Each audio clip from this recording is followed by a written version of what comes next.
변호사님 일단 그것 좀 어떻게 보셨습니까? 이재명의 그 코로나 입원. 코로나 입원은 우리가 그 사람의 지금까지 살아온 역사를 보면 그 사람의 행태에 어떤 진실이 보입니다. 지금까지 왜 단식을 통해 단식은 누가 한 겁니까? 뭐 바이러스가 들어왔어요? 어디서 물건이 떨어져서 외상을 입었어요? 아니죠. 네. 스스로 한 거죠.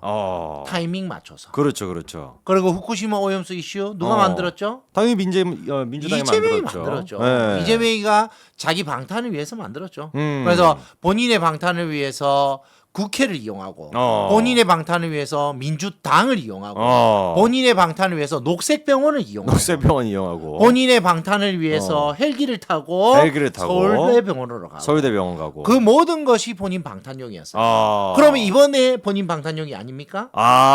일관되다 이 말을 하고 싶습니다. 일관돼 있다. 이재명은 일관된 사람입니다. 일관되게 거짓말하고 일관되게 방탄을 하고 있죠. 일관되게 방탄하고. 그래서 우리는 정답이 정해져 있는 게임에 더 이상 우리는 피로감을 느낄 이유가 없습니다. 방탄하는구나. 해라. 언제까지 방탄이 되냐. 그 영화 아저씨에 이런 대사가 있습니다. 팡 이러다가 싹 보다가 아직 한 발 남았다. 한 발 남았다. 그렇죠. 한 발 남았다. 팡 쏩니다. 한 발 남았다. 이거 방탄유리야. 이 삐 이렇게 나오죠. 하지만 방탄유리는 어땠습니까? 한 발로 무너졌죠. 한 발을 남기고 9발째 뚫렸습니다. 뚫렸죠 결국에. 방탄도 어느 순간 뚫립니다. 그게 영화 아저씨에서 정말 진리처럼 우리에게 메시지를 줬지 않습니까? 이재명도 결국 뚫린다. 네. 그래서 틀렸어. 너는 그 아이들에게 사과를 했어야 했어. 그 명대사가 있지 않습니까? 동생이 그 폭탄 터지기 전에 마지막으로 할 말을 하라고 했는데 너희 좋고 매부 좋은 거 아니야? 이러다 죽은 거죠. 거의 외우셨네요 영화를. 저는 영화 아저씨를 네네. 한 50번 정도 본 거예요. 삶의 진리가 다 들어가 있습니다. 그렇습니까? 어이 알바생, 네네. 니 오늘 알바비 날리다. 그건 뭐죠? 그 골프장 사장이. 예, 알바비 날리다 이러면서. 그렇습니다. 알바비는 날렸는데 지금 이제 당 내부 상황이 그렇게 녹록치가 않습니다, 변호사님. 맞습니다. 이게 지금 의료 개혁 문제를 둘러싸고 한동훈 대표랑 윤석열 대통령의 또 윤한 갈등이 다시 불거지는 거 아니냐, 뭐 이런 얘기가 있는데 좀 어떻게 보셨습니까? 그 한동훈 대표가 네. 이렇게 이제 의대 정원에 대한 이제 논의를 이제 이어 나가려면 아무래도 지금 정부가 힘겹게 유지하고 있는 그 의대 정원 문제에 대해서는 그 물밑으로 조금 이야기가 좀 있어야 되지 않나라는 생각이 듭니다. 왜냐하면 이번 총선 때도 상당히 예민한 이슈로 부각이 됐었고, 그렇죠. 사실 뭐 이것 때문에 뭐 총선이 졌다라고 뭐 하긴 못 하지만 사실 그래도 민주당에서 잘 써먹은 이슈 중에 하나 아니겠습니까? 일단 이제 대국민적인 그리고 미래를 지향하는 정부 정책에 있어서는 저도 정부 정책 자체는 찬성을 하는 바입니다. 왜냐하면 의대 정원이라는 게 증원을 해서 나쁠 건 없습니다. 국민들이 받는 복지 혜택은 훨씬 많을 것이고 의료 혜택은 훨씬 많을 것입니다. 그렇다고 해서 뭐 의사들이 굶어 죽는다, 저는 그렇게 생각도 안 합니다. 그래서 일단은 거기에 대한 제 논평은 자체하고 그렇다면 정부가 추구하는 가치가 있을 것입니다. 그러니까 정부가 지금 이렇게 힘겹게 이 정책을 밀어붙이고 있고 상당히 저항이 센데도 불구하고 지금 좀 있으면 간호사들까지 총파업한다는데 이거 상당히 국민들이 겪어야 하는 고통은 큽니다. 열사병으로 경비원 아저씨가 병원을 찾아 놀다가 결국은 안 좋은 일 사망을 하는 그런 일도 벌어졌지 않습니까? 응급실에서 받아주지를 않습니다. 이제 이런 문제 때문에 그러면 정말 지격의 이기주의인가? 아니면 이런 그 나라의 시스템의 문제인가에 대한 정말 거대 담론이 있어야 되는 지금 그런 상황에서 어떤 조율이 되지 않는, 그러니까 정부 여당 간에 조율이 되지 않는 이야기가 나온다는 건 상당히 그 뭐랄까 조금은 세련되지 못한 상황이다 저는 생각을 합니다. 한동훈 당 대표는 당연히 여당 대표로서 본인이 추구해야 될 가치가 있을 것이고 거기에 대해서 정책 방향성이라든지 아니 당이 움직여야 될 방향성에 대해서 뭔가 논의를 하고 결정하겠지만 1인 당이 아니지 않습니까? 본인 생각을 어디 가서 여과 없이 던지는 건 이재명이 하는 일이지. 아니 이재명은 오히려 조직 플레이를 더 할 것 같고요. 그렇기 때문에 본인의 생각보다는 그리고 우리 최고위원회 의견이라든지 그리고 정부와의 조율이라든지 이 모든 것이 밑바탕에 깔린 다음에 어떤 릴리즈가 일어나야 그래도 사람들이 보기에 아니 뭐 윤한 간의 갈등이 아직도 있나 이런 이야기가 안 나올 수 있지 않나. 저는 그렇게 생각하고. 이번에 이제 그 추경호 원내대표 같은 경우도 일단 얘기를 했는데 네, 예. 언론에서는 계속해가지고 이제 그 윤한 갈등을 좀 부추기는 느낌이 있는데 그게 재밌으니까. 그냥 네. 언론 따라가면 안 됩니다, 여러분. 언론은 아직도 좌파들의 손아귀에 있습니다. 그렇죠. 지금 정부가 바뀌었지만 언론은 아직도 강력 저항을 하면서 기존의 기득권 세력, 문재인 정부 때의 기득권 세력들이 강력하게 지금 힘을 발휘하고 있는 상황이에요. 언론 믿으면 안 됩니다. 그래서 이제 그 추경호 원내대표 얘기를 이번에 이제 그 제목은 이렇게 나왔어요.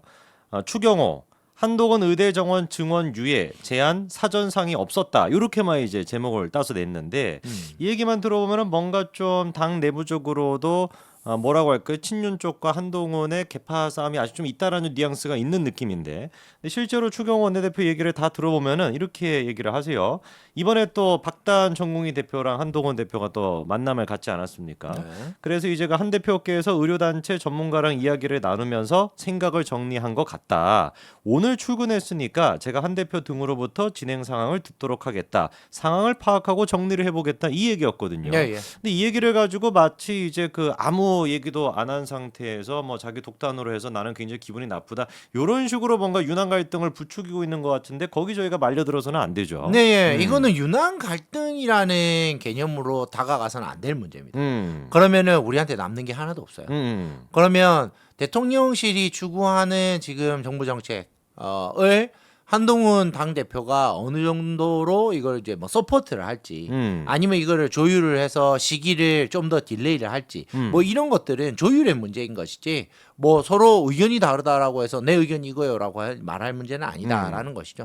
근데 저는 저는 근데 그런 부분이 있습니다. 그러니까 뭐 제 주변에 의사도 많고 저 이과 나왔거든요. 친구들이 다 의사고 네네. 이과 나가 저만 이제 뭐 예를 들면 뭐랄까요 돌연변이처럼 사법고시를 읽고 있는데 그런 면에 있어서 뭐 성실하게 살고 있는 저희 친구 의사들도 있지만 사실은 이제 의료라는 것이 전 세계에서 우리나라 의료 수준이 상당히 높습니다. 그렇죠. 세계 최고 교육의 수준이죠. 교육 시스템도 높고 그다음에 그 인적 자원의 퀄리티도 상당히 높고 그 높은 그 끝단에 대한민국 어머니들의 교육열도 한 몫을 해서 정말 그 교육열의 끝에 아들을 의사시켰으면 좋겠다. 뭐 이런 것들이 있습니다. 그렇기 때문에 그리고 저 압구정 신사 한번 가보세요. 대한민국 네. 최고의 성형 기술 이게 전 세계의 한류 열풍을 같이 일으키고 있습니다.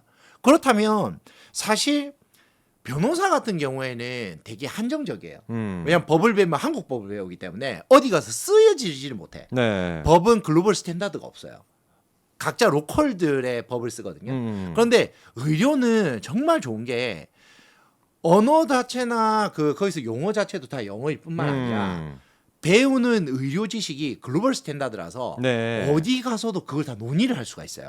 그건 상당히 좋죠. 그럼 우리나라에서 정말 도제 방식으로 키워진 아주 잘 교육받은 의사가 전 세계 어딜 가도 환영받는다는 거예요. 네. 우리나라보다 못하면 중진국이라든지 아니 개발도상국에 가도 정말 어서 오십시오 하는 최고의 인재가 된다는 거예요. 그렇다면 대한민국이 어떻게 보면 한류 열풍에 있어서도 의료 한류 열풍이 있을 수도 있는 거예요. 네. 한국으로도 오지만 한국에 있는 의료 어떤 이 이제 인적 자원들이 밖으로 나갈 수도 있는 거고 그렇기 때문에 저는 인적 자원들이 많이 이렇게 활동할 수 있는 제도적 장치만 정부가 만들어준다면 솔직히 수입은 더 많이 늘어날 수밖에 없지 수입이 줄 거라고 저는 생각을 하지 않거든요. 약간 이제 그거는 의료 개혁에 대한 좀 본질적인 예, 말씀이신 예, 것 예. 같고, 근데 이제 지금 이 의료 개혁 문제에 대해 가지고 약간 좀 뭐라고 할까요? 지난번 총선 때도 불통이라고 하는 좀 그런 뉘앙스가 있었는데 네. 이번에도 어떻게 보면은 좀 그런 지적이 나오고 있거든요. 그러니까 왜 굳이 꼭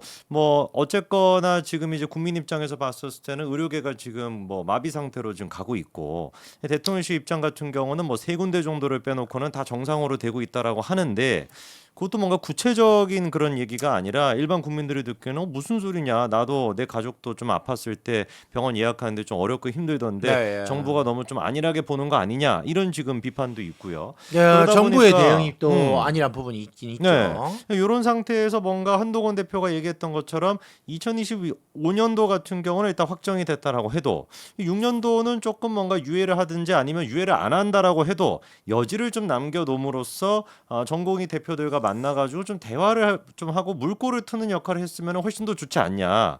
근데 약간 이게 좀 감정적으로 돼가지고 대통령실 입장도 들어보니까 이번에 또 이렇게 나왔습니다. 의료계와 협상에서 아무런 근거 없이 타협을 통해 결정할 문제도 아니고 더군다나 의료계가 결정한 사안도 아니다 이렇게 얘기를 하는데 저는 좀 이해가 안 되는 게 이 문제가 의료계랑 얘기를 안 하면 누구랑 얘기를 한다라는 것인지. 그 고위 관계자가 뭐 누군지는 모르겠지만 뭐 음. 사석에서 하는 이야기라 뭐 음. 특별히 논리적이거나 합리적인 이야기를 한 것 같지는 않고요. 네. 일단은 정부는 가야 될 방향을 정했으니까 음. 그거를 실천하기 위해서 최선을 다하는 모습을 보이는 거고요. 음. 그런데 거기에 있어서 옆에서 이제 당 대표, 그러니까 우리 당 대표라든지 주변에서 보는 사람들은 아 이게 지금 상당히 많은 이제 부작용을 낳고 있고 국민들이 피해를 보고 있으니 이걸 좀 연착륙할 수 있는 방법이 어떻겠냐라는 네네. 약간의 중재안이 아니겠냐. 저는 그렇게 생각을 합니다. 그렇죠. 그러니까 의료 개혁을 원하지 않는 사람 없을 것이고요. 심지어 민주당도 그때 거기에 대해서는 동의를 했던 이제 적이 있으니까 의료 개혁 원하지 않는 국민은 없습니다. 네. 의료 개혁 원합니다. 하지만 그 의료도 어떻게 보면 직역 이기주의와 맞닥뜨린다면 상당히 개혁이 더뎌지거나 어려울 수 있습니다. 네. 그렇기 때문에 중재안이 필요할 수 있는 것이죠. 대통령실에서도 사실은 이런 정부 가치를 실천한다라는 것에 대해서는 저도 적극 동의를 하지만 어느 정도 이게 현실적으로 많은 피해를 양산하고 있는 상황이라면 이 상황이 우리가 기존에 예측했던 것보다도 훨씬 더 부작용이 많이 발생한다면 조금은 이제 그 뭐랄까 중재안 그렇죠. 많은 옆에서 중재인들이 참여하고 그 중재안을 통해서 연착륙하는 방식으로 조금은 변경될 필요가 있지 않느냐. 근데 그런 점에서 변호사들은 참 저항감이 없는 것 같아요. 그러니까요. 왜냐면 노무현 때 만들었을 로스쿨 때도. 만들었을 때 저항이라고는 일도 없었던 것 같아요. 그렇죠. 그냥 그러시냐 이러면서 로스쿨 만들고 사법고시 없어지고 사법연수원 그렇죠. 없어지고 그런데도 솔직히 뭐 저희 그 인원도 많이 늘었잖아요. 거의 뭐 따따블 지금 되고 있는데 그런데도 뭐 저희가 뭐 데모를 해요, 파업을 해요, 뭘 해요. 근데 이런 부분들이 좀 뭐랄까 좀 대통령께서도 이번에 원래 30일 날 만찬이 예정이 돼 있었는데 예. 사실 원래 관점은 그 지도부랑 만찬뿐만 아니라 한동훈과의 독대가 이루어지냐. 예. 그래서 뭔가 한동훈 입장에서 일단 박단 전공의 대표를 만나서 입장을 밝혔고 그리고 난 다음에 대통령께서도 또 생각이 있으실 테니까 그럼 한동훈 대표랑 독대를 해가지고 서로 뭔가 이렇게 소통해 나가는 모습을 보여줬으면은 아마 지지하시는 분들 입장에서도 더 걱정을 안 했을 것 같은데 결국 30일 지금 만찬을 추석 이후로 연기를 했단 말입니다. 그러니까 아예 그냥 만찬을 취소를 해버린 상태란 말이야. 하필이면 이것도 사실 뭐 바로 이제 한동훈 대표의 그 의료 개혁에 대한 얘기가 나온 직후에 또 입장이 오늘 나온 거다 보니까 그러면서 대통령실 고위 관계자 또 얘기가 당정은 다른 건 몰라도 정책에서는 한 목소리를 내야 하지 않냐. 한 대표는 이에 대한 중요성을 인식하고 있지 않은 것 같다는 얘기까지도 같이 나오다 보니까 이게 또다시 이제 또 유난 갈등이 번지는 듯한 그런 또 염려를 저희가 할 수밖에 없는 상황인데 당연히 그렇게 돼서는 안 되거든요. 저는 예. 근데 한동훈 이제 그때 법무부 장관께서 이제 뭐 비대위원장을 맡으면서 네. 뭔가 우리가 뭔가 으쌰으쌰 한번 해보자고 할 때 있잖아요. 음. 그때 저는 되게 긍정적인 면을 많이 봤어요. 그러니까 누구보다 어. 한동훈과 윤석열이라는 사람은 호흡을 잘 맞추는 사람이고 네. 호흡을 잘 맞춰왔고 음. 그간의 성과도 있었고 그렇기 때문에 그렇게 소통이 잘 되는 사람이니 그 누구보다 사적으로 소통을 많이 해서 뭐랄까요 잡음이 오히려 없고 내부적으로 다 조율이 된 이야기들이 나올 것이다라고 기대를 많이 했죠. 그래서 저는 아직 그 기대를 버리지도 않고 있습니다. 왜냐하면 그런 기대가 없다면 사실 윤석열 대통령도 한동훈 장관을 그렇게 기용하는 것을 하지 않았을 것 같아요. 그렇죠. 그러니까 어쨌든 나랑 이렇게 내밀하게 소통하고 지금이라도 당장 핸드폰 한 라인으로 둘이서 전화 통화 할 수 있는 사이잖아요. 뭐 왜 못해요? 지금까지 했는데 몇십 년을 했는데 그렇게 둘이서 소통을 해서